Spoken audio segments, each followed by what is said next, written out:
Sometimes if I run out of ideas for these videos, I'll just pick a random Disney movie and talk about it. So today, I'll talk about Finding Nemo, which was a huge success.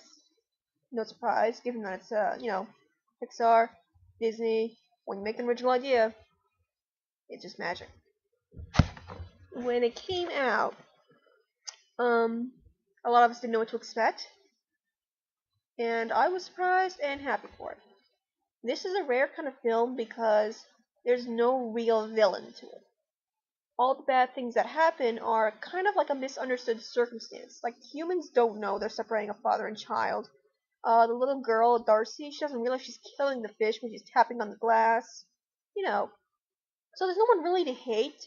There's no one really to root against.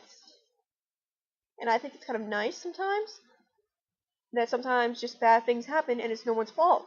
That's just how life is. Because, life sucks sometimes. Which honestly needs to be said a little bit more nowadays.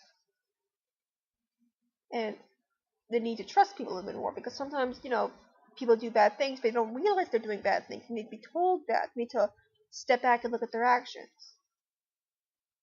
And this was another great film because this was a single father who doesn't really get a love interest. Some people could argue that Nemo and Dory are kind of a couple, but it's not really firmly established.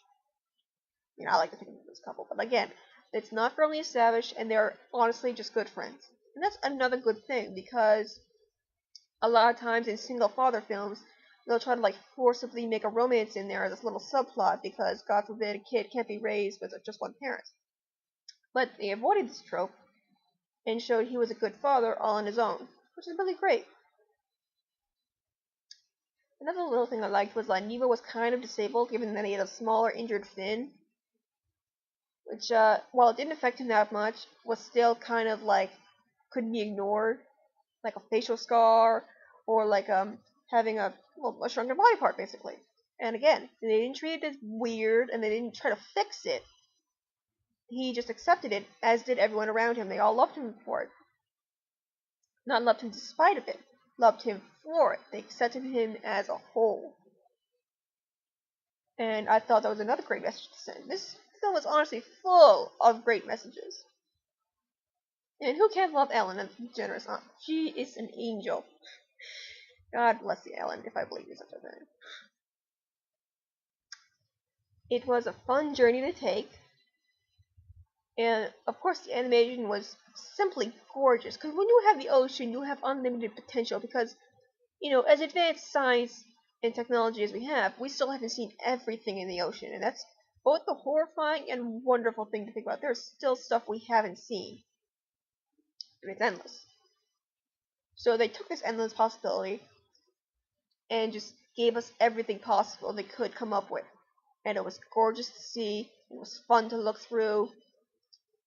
And I'm not surprised they did really well when it came out in 3D, because that's such a great environment. Normally, I don't really like 3D as a gimmick, because I feel like if a film's good enough on its own, it shouldn't need a kind of, lame thing. Yet I still saw Beauty and the Beast in Lion King 3D. So silly. Anyway, this is one of the movies that actually benefits from 3D because of the environment, because of the gorgeous surrounding. Oh my God, if you think about it now, it's just stellar. And the emotional trip a father has to make for his son. Yeah, it's still patriarchal, but what are you gonna do at that point? It was still very nice and deep between father and son, and all these strangers, and making new friends, and how far a family member can go for one another. The character of Dory was a lot of fun. Because again, it's Ellen. How can you not have fun with Ellen DeGeneres? And they did poke fun at her kind of mental, I don't know if I should say disability or disease. It's really hard to tell, and I don't want to step on anyone's toes. God, no. And while it did become a hindrance, again, it wasn't really cured exactly. She still had little, bits and pieces still going away, but she was able to focus on something, which was a grand step.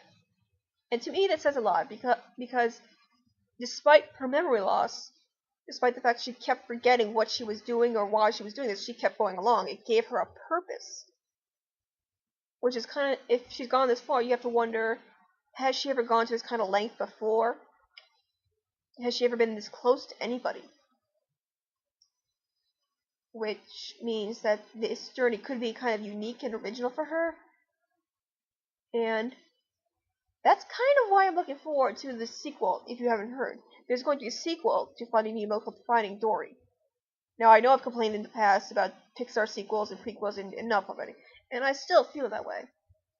But I'm biased. Like I said, I have like a huge girl boner for Ellen DeGeneres, and I just love seeing her and her voice, and I just really want to see what happens, because I honestly think if she has something to do with this, then it has to be good. I think if she was able to lend any ideas, or if she sees this as an idea and says it's good, then it probably is good. Terrible bias, I know. And I honestly don't know what they can do. I mean, I thought this was a pretty solid story, and I didn't know what else they could add to it. So I'm pretty curious what this is. But if they are serious about devoting their life to Dory's backstory, at least, then I definitely want to see it. I want to learn more about her and what kind of person fish she is. Because, let's face it, she was, as great a character as she was still a sidekick. She was still comic relief. So we didn't get that much background or extra personality from her, aside from, the occasional whale speech, or, crying, or, cheering up. I mean, she was a good character, but we could use more of her, more fleshing out, more background. And if the sequel is going to give that, then I encourage it. I just hope it's enough after that movie.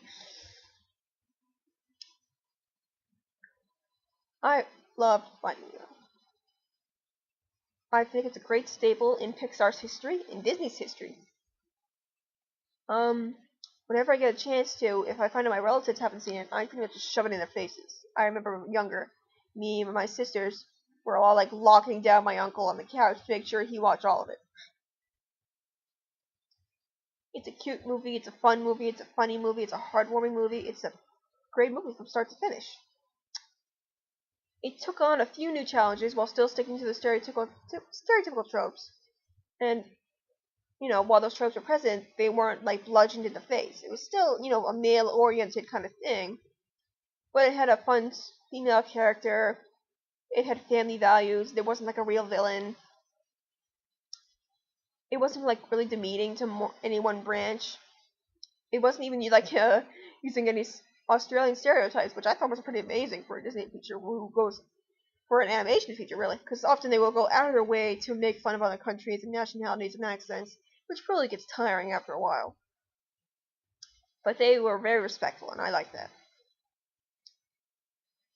So, probably rambling at this point. Yeah.